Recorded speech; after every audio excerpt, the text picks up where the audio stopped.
ഞാൻ നിങ്ങൾ ഏറ്റല്ലേ ചോദിക്കാൻ വേണ്ടി ഇവരുടെ വീട്ടിൽ അവര് പൈസ കൊടുക്കാൻ തയ്യാറായിട്ട് വന്നു. ഇവനാ പറയണ്ടത്. സാറേ എനിക്ക് ഇന്നലെ പറയാനുള്ള സാവകാശവും ഇല്ലായിരുന്നു, എനിക്ക് അതിനുള്ള സിറ്റുവേഷനും അല്ലായിരുന്നു. ഈ സാർ അവർക്ക് സപ്പോർട്ടായിരുന്നു സാറേ, അതുകൊണ്ട് തന്നെ ഇത്ര നേരം പറയാതിരുന്നു. ഈ സാർ അവർക്ക് സപ്പോർട്ടായിരുന്നു. ഞാൻ എന്റെ അമ്മയുടെ കെട്ടിയവനാണ്. തെറി വിളിക്കുന്നത്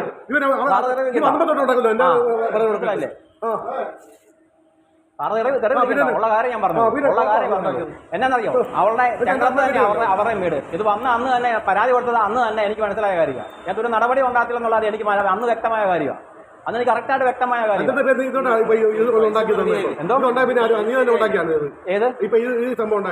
പിന്നെ ആരാ ചെയ്തത്? ഓടി നടന്ന വണ്ടി കച്ചവടമാക്കി അവർക്ക് പൈസ. എനിക്ക് അങ്ങനെ വേണ്ടപ്പെട്ടാണെങ്കിൽ ഞാൻ ഈ കാര്യം അവരോട് പറഞ്ഞാൽ മതിയാണല്ലോ. ഇത് കൊടുത്താൽ സാറോട് പറഞ്ഞില്ലേ? ഇല്ല പറഞ്ഞില്ല. അനൂപിന്റെ ഭാര്യ എന്നോട് പറഞ്ഞെന്നറിയോ? അനൂപിന്റെ ഭാര്യ നിങ്ങൾ പൈസ കൊടുത്തില്ലേലും ഒരു കുഴപ്പവും ഇല്ലെന്ന് ഈ സാറിന്റെ പേരിന് മനോജ് സാറ് പറഞ്ഞത്.